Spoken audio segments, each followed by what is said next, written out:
Olá pessoal, estamos iniciando agora nossa sexta aula de estruturas algébricas. Nesta aula, iremos encerrar a unidade 2, que contempla anéis e corpos.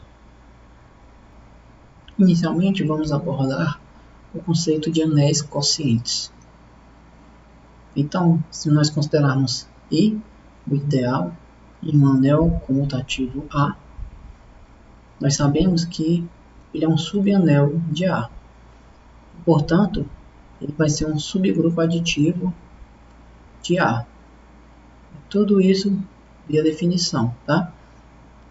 Como esse grupo é um grupo comutativo, então esse subgrupo ele vai ser um subgrupo normal.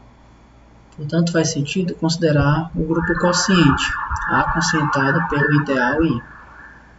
Os elementos desse grupo quociente são as classes laterais A mais o ideal I, onde A é um elemento do anel asa ampla. Vamos definir no grupo quociente A quocientado por I a seguinte adição. Nós pegamos a classe A mais I e somamos com a classe B mais I, como sendo a classe A mais B mais I, onde A e B pertencem ao anel A. Bom, então definimos aqui, né, o grupo quociente, um anel A quocientado por um ideal. Definimos os elementos desse grupo quociente, né, que são essas classes laterais. Tá bom? Então, A quocientado por I já tem uma adição. Podemos também definir uma multiplicação. Tá? Na proposição abaixo faremos isso. Tá bom? E veremos que esse grupo quociente unido da adição e essa multiplicação, na verdade, isso será um anel. Então, em resumo, a proposição seguinte diz que você tem um ideal e um anel comutativo A. Então, considerando I como subgrupo normal de A, então o grupo quociente A quocientado por I é um anel comutativo ainda, né? Onde a multiplicação é definida da seguinte forma. Se eu pegar um elemento daqui, do grupo quociente A quocientado por I, A mais B, vou multiplicar por outro elemento, B mais I, do grupo quociente, vai levar em um terceiro elemento aqui desse grupo quociente, que é a seguinte classe lateral. Simplesmente multiplicar A por B mais I. Então, esse grupo quociente, unido da adição e da multiplicação pela proposição, é um anel comutativo. Bom, no que segue, nós temos um exemplo para tentarmos entender a ideia da definição e da proposição anterior. Tá? Vamos considerar, né, o anel dos inteiros, tá bom? Então esse aqui vai ser o meu A, o anel dos inteiros, né? Os inteiros com adição e multiplicação usuais. Bom, então nós já sabemos, né, que os inteiros é um anel comutativo, né? A multiplicação é comutativa, tem unidade e a unidade aqui é 1, né? E além disso, ele é um anel de integridade, né? Lembrando, é um anel de integridade quando o produto aqui de dois inteiros é zero, um dos dois inteiros tem que ser zero. Então isso é o que define um anel ser um anel de integridade. Agora vamos considerar esse ideal aqui, o ideal J, que é o ideal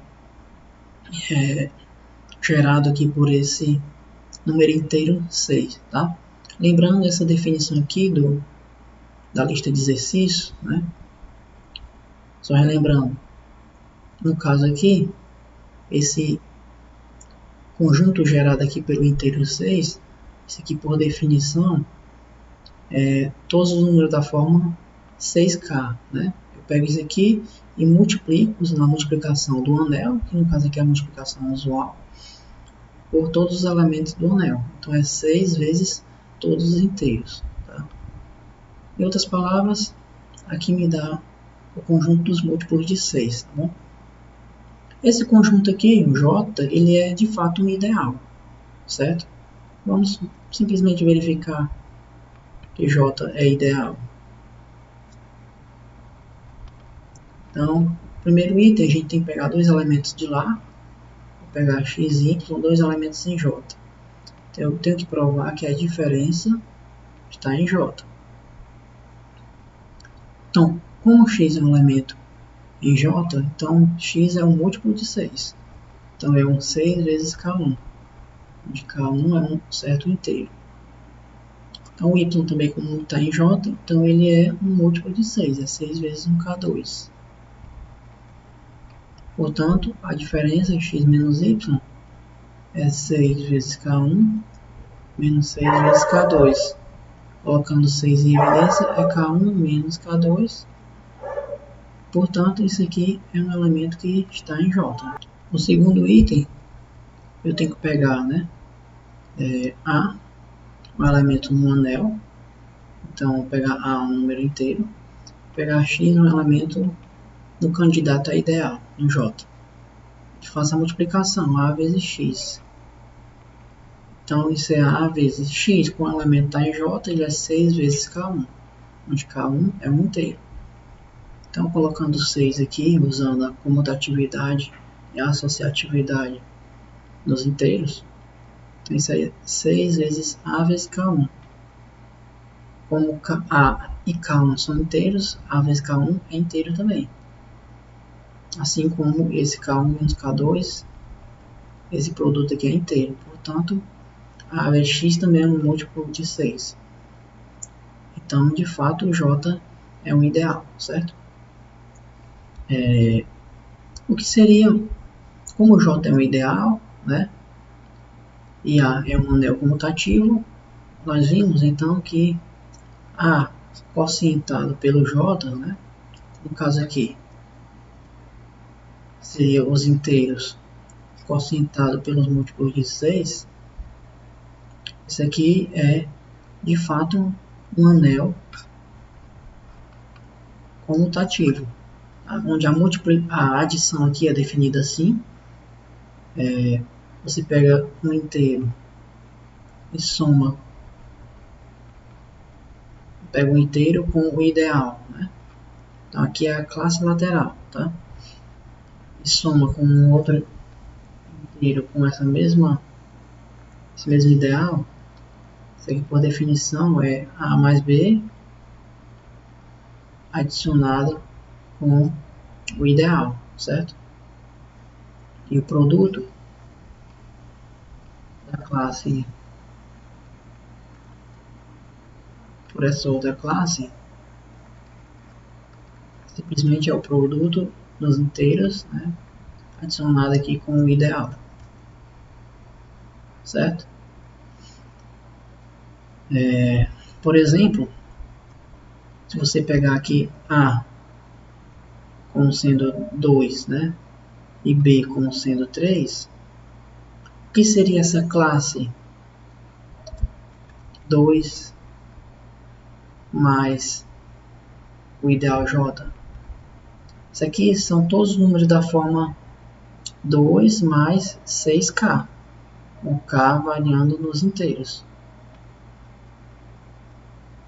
Então, na verdade, isso aqui são todos os números que deixam o resto 2 na divisão por 6. E essa classe aqui, 3 mais 6, são os elementos da forma 3 mais 6K, com o K variando nos inteiros também. Então, olhando para essa expressão, a gente pode ver que são os elementos que deixam o resto 3 na divisão por 6. Se você somar essas duas classes, né, se você pegar a classe 2 mais o ideal gerado por 6, adicionar com a classe 3 mais o ideal gerado por 6, dá na por definição, dá 5 mais a classe gerada por 6. E o produto dá 6 mais a classe gerada por 6. Tá? Aí vale uma observação aqui. Deixa eu só registrar isso. Então, 2 mais a classe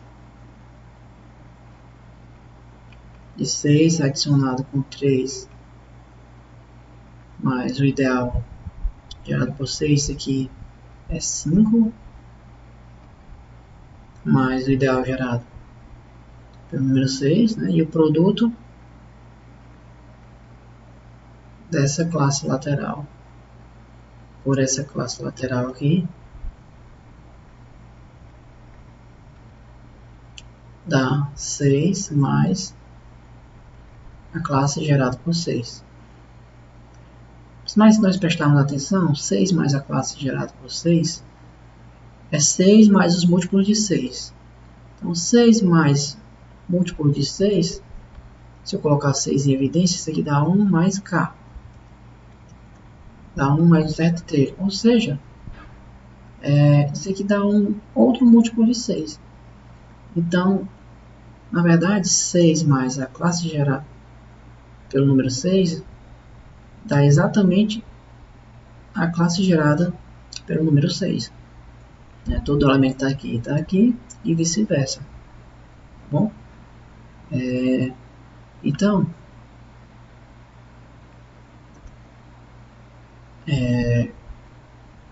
o que nós podemos observar é o seguinte. Por exemplo, se A ele for um anel comutativo com unidade, então o anel quociente também vai ter unidade, tá? E a unidade desse anel quociente é o elemento 1 mais o ideal, certo? Isso é pela própria definição, né? Porque, vamos lá, se você tem 1, né? 1 é a unidade do anel A. Então, se você pegar, vou até escrever, né? Se 1 é a unidade em A, tá bom? Então, e no caso aqui é o 1 mesmo, o número inteiro 1, tá? Então, esse elemento aqui, ele é a unidade no anel A quocientado pelo ideal I. Né? De fato, que se você pegar aqui um outro elemento desse anel quociente e multiplicar por esse que eu mencionei, isso aqui pela definição é A vezes 1 mais I. Só que A vezes 1, como essa multiplicação aqui é a multiplicação no anel A e 1 é o elemento neutro dessa multiplicação, né, é a unidade, então isso aqui dá o próprio A mais I. Tá bom? Então, se A é um anel com unidade, o anel quociente também vai ser unidade, vai ter unidade, e a unidade do anel quociente é a classe 1 mais o ideal I. Que no caso aqui, a unidade desse anel aqui é a classe 1, um número inteiro, e o ideal aqui é o ideal J, certo? Então, isso aqui é a unidade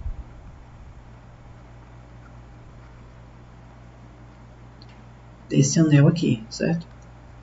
O elemento neutro aditivo, é claro, né? O elemento neutro aditivo é a classe 0 mais o ideal gerado por 6. Que isso também, se você fizer como nós fizemos aqui, esse aqui pegando 6 mais os múltiplos de 6, 0. 0 vai ser um múltiplo de 6. Então, na verdade, também da própria classe gerada pelo número 6. Então, esse aqui é o elemento neutro aditivo. Essa classe aqui é o elemento neutro aditivo. Agora, uma pergunta bastante pertinente já que se nós temos um anel com unidade, o anel consciente também é unidade. Se um anel for um anel de integridade, o anel consciente também é um anel de integridade? E a resposta para a segunda afirmação é não. Né? Como o anel dos inteiros aqui, ele é um anel com unidade, né? O número 1 é a unidade do anel. Entretanto, o anel consciente ele não é um anel de integridade. Tá? E o exemplo está bem aqui. Você tem dois elementos do anel consciente, cujo produto está dando um elemento neutro aditivo. Entretanto, nenhum dos dois é o elemento neutro aditivo. Né? Essa classe aqui não coincide com o elemento neutro, nem essa outra aqui. Tá bom? O elemento neutro aqui, aditivo, são todos os números múltiplos de 6. Né? Já essa aqui me dá os números que deixam o resto 2 na divisão por 6, então não é múltiplo de 6. E esse aqui são os que deixam o resto 3 na divisão por 6, que também não são múltiplos de 6. Bom, a próxima proposição, ela dá condições para que um anel consciente seja um anel de integridade, tá? E que seja um corpo. Tá bom? Então, se você tem um anel comutativo com unidade, certo? E J um ideal. Tá bom? Então, nós já sabemos que A quocientado por J, isso aqui, pelas observações anteriores, nós já sabemos que isso é um anel comutativo com unidade. Tá bom? Agora acontece o seguinte, se J ele for um ideal primo, tá? Nós vimos que se A for um anel de integridade, não necessariamente A quocientado por J é um anel de integridade. Agora, se J for um ideal primo, então A quocientado por J será um anel de integridade. Né? Na verdade, ainda vale a recíproca. Se A quocientado por J for um anel de integridade, então J é um ideal primo. Tá bom? Então, o que falha lá no exemplo anterior, né, o que nós vimos que isso aqui não é anel de integridade, o que falha é que esse ideal J aqui ele não é um ideal primo. Né? Não é um ideal primo. O item 2 diz que J é um ideal maximal somente se A quocientado por J é um corpo. Aqui é uma forma de você caracterizar o conjunto quociente, né, o anel quociente, como um corpo. Né? Se e somente se o anel J for um ideal maximal. Abaixo nós temos um análogo ao teorema do homomorfismo para grupos, para anéis. Se você tem F de A e B, um homomorfismo sobre ejetor de anéis, então se I nós considerarmos o núcleo do homomorfismo F, então o anel quociente de A quocientado por I é isomorfo a B. Tá? Então aqui vale algumas operações. Né? Primeiro, é que se você considerar aí o núcleo do homomorfismo F, a gente pode provar que I, na verdade, é um ideal do anel A, e portanto I sendo um ideal de um anel A, faz sentido em falar no anel quociente, A quocientado por I, tá? E A quocientado por I, ele vai ser isomorfo a anel B. Por exemplo, se a gente considerar aqui o anel dos inteiros, né? E aqui o anel das classes de restos módulo M. e definir essa aplicação P índice M, dado por P índice M de R, como sendo R barra, né? A cada inteiro R, eu associo a classe de resto módulo M de R. Então, pego o R barra. Essa aplicação ele é um homomorfismo sobre ejetor de anéis. Vamos provar. Então, vamos primeiro provar que é homomorfismo, né? Então, PM é homomorfismo.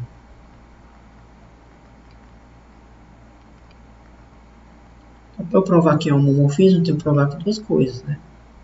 Eu tenho que provar que PM de R mais S é PM de R mais PM de S, né? Então, a aplicação preserva a adição do anel e depois provar que preserva a multiplicação do anel. Então, PM de R vezes S, tem que provar que PM de R vezes PM de S. Tá bom? Bom, mas ambas seguem da definição da adição e multiplicação nas classes de resto do módulo M, né? Quem é PM de R mais S? Por definição da função, isso é R mais S barra. PM de R, isso é R barra. Mais PM de S, isso é S barra. E essa igualdade se verifica pela definição da adição na classe de resto do módulo M. Analogamente, em relação ao produto, você tem também aqui PM de R vezes S. Isso aqui, pela definição de função, é a classe de R vezes S. PM de R, por definição da função R barra. PM de S, S barra. E se você multiplicar aqui, coincide com essa classe aqui, também pela definição da multiplicação nas classes de resto. Então, PM de fato é um homomorfismo, tá bom? Ele é sobrejetor. Trivialmente ele é sobrejetor. Por que você pegar algum elemento aqui, ele é um R1 barra. Então, você pega o inteiro R1. Então, PM de R1 é elevado no R1 barra. Então, ele é trivialmente sobrejetor, tá? É um homomorfismo e sobrejetor, né? A sobrejetividade é trivial, tá bom? Aí, quem seria o núcleo do seu homomorfismo? Quem seria o ideal I, dado pelo núcleo? Então, o núcleo, né? O ideal I, dado pelo núcleo, são os elementos inteiros que são levados no elemento neutro aditivo da classe de resto módulo M. Ou seja, são aqui os R inteiros, tais que R barra é igual a 0 barra.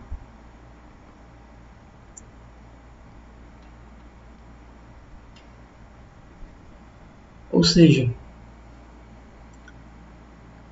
para a classe de resto de R barra ser igual a 0 barra, módulo M, então são os números que deixam o resto 0 na divisão por M.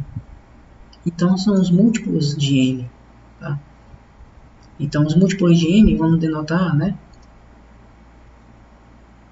A gente pode usar aquela notação. Então isso aqui me dá todos os múltiplos de M. Certo? Então, se nós considerarmos o anel quociente Z, quocientado pelo ideal gerado por M, então isso aqui é isomorfo, tá? Aí nós simbolizamos o isomorfismo assim, é isomorfo ao ZM, tá bom? E essa analogia entre esse anel quociente e a classe de resto módulo M, já tinha mencionado no exemplo anterior, alguma coisa relacionada a essa associação desses dois anéis. Bom, pessoal, o que nós podemos fazer, além do que já fizemos, né, estabelecer uma ordem em um anel de integridade, tá? Aqui é mais por questões informativas, né? Não vamos explorar muito a fundo esses conceitos, tá? Mas pelo menos vamos ter a ideia de que seria construir uma ordem, um anel de integridade, né? Imitar o estabelecimento da ordem básica que construímos para os conjuntos numéricos, né? Então, nos conjuntos numéricos você consegue impor lá uma ordem. Então, em um anel de integridade você também pode fazer isso, certo? Dizer que um certo elemento em um anel é menor que outro, tá? Então é tentar reproduzir essa ordem que nós sabemos lá dos conjuntos numéricos para um anel qualquer. Então, se você considerar aqui um anel, conjunto A medido de adição e multiplicação, né, e uma relação de ordem total sobre o conjunto A, tá bom? Nessas condições, esse conjunto A unido da adição e essa multiplicação e essa relação de ordem total, ela é um anel de integridade ordenado, tá bom? Um anel de integridade ordenado. Só lembrando aqui, né, o que é uma relação de ordem total? É que é uma relação de ordem. Para ser relação de ordem, ela tem que ser reflexiva, antissimétrica e transitiva, tá? Reflexiva no sentido de que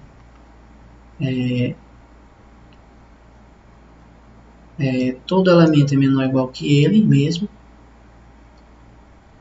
Antissimétrica é se você tem, na verdade, A menor ou igual que B e B menor ou igual que A, então A tem que ser igual a B, daqui ela ser antissimétrica. E a transitividade é que nós já conhecemos. Se A for menor ou igual que B e B é menor ou igual que C, então A é menor ou igual que C. Então, se a gente tem uma relação em um certo conjunto que satisfaz essas três condições, nós temos uma relação de ordem no conjunto, tá? Ela é total quando, se você pegar quaisquer dois elementos, pegar A e B, dois elementos em A, quaisquer dois elementos de A, nós temos que A é menor ou igual que B ou B é menor ou igual que A. Bom. Então, nessas condições, esse anel de integridade ele se diz ordenado quando nós temos os seguintes axiomas, tá? Para quaisquer A, B e C no anel A menor ou igual que B implica que A mais C é menor ou igual que BC, então tem que valer a lei do cancelamento. E o axioma 2, para quaisquer A, B e C em A, se A é menor ou igual que B e 0 é menor ou igual que C, aqui o 0 é o elemento neutro aditivo, então o produto de A com C e B com C, nós temos que ter essa desigualdade. AC tem que ser menor ou igual que BC. Então, por exemplo, né, eu já mencionei diversas vezes, né, os conjuntos numéricos, eles são anéis de integridades ordenados, né, a relação de ordem usual, tá? Por outro lado, os complexos, eles não possuem relação de ordem, tá? Então, o anel dos complexos, eles não pode ser um anel de integridade ordenado. Bom, também apenas a título de curiosidade, né? Unido um anel com uma estrutura ordenada, né, satisfazendo aqueles axiomas, nós podemos verificar diversas propriedades que nós sabemos, novamente, que vale para conjuntos numéricos, né? Podemos reproduzi-los também para um anel genérico, tá bom? A gente tem ali 8, digamos, principais, então vou apenas listá-las, né? A primeira é que A menor que B, A menos B se menor ou igual que zero, ou menos B se menor ou igual que menos A. Essas três afirmações são equivalentes, tá bom? Segunda propriedade, A mais C é menor ou igual que B mais C, então vale que A é menor ou igual que B, ou seja, vale a lei do cancelamento. Propriedade 3, se A é menor que B, então A mais C é menor que B mais C, e vale a recíproca também, tá bom? Propriedade 4, A menor ou igual que B e B menor que C, implica que A é menor que C, tá? Esse menor aqui é no sentido de que dizemos que A é menor que B quando definição, tá? Quando A for menor ou igual que B, né? Isso aqui está definido, e for diferente de B. Bom, isso significa ser menor que B. Então, se A for menor ou igual que B e B for menor que C, então A vai ser menor que C, né? Vale essa transitividade aqui com um símbolo apenas de menor. A menor ou igual que B e C menor ou igual que D. Então, A mais C é menor ou igual que B mais D, né? Você pode somar termo a termo e preservar o sinal. A outra propriedade, 6. Se A é menor que B e 0 é menor ou igual que C, então vale que AC é menor ou igual que BC. Então, você pode multiplicar ambos os membros de uma desigualdade por um número maior ou igual que 0. AB é maior que 0 se somente se A é maior que 0 e B é maior que 0, ou A é menor que 0 e B é menor que 0. Tá? A noção de positividade aqui, ser maior que 0, é a mesma que usamos nos conjuntos numéricos, né? Que a princípio nós só definimos essa relação aqui, menor, né? Mas nós dizemos que A é maior que B quando, que definição, quando B for menor que A. Tá? E a última propriedade, A ao quadrado é maior ou igual que 0 e A ao quadrado é igual a 0 se somente se o A for 0.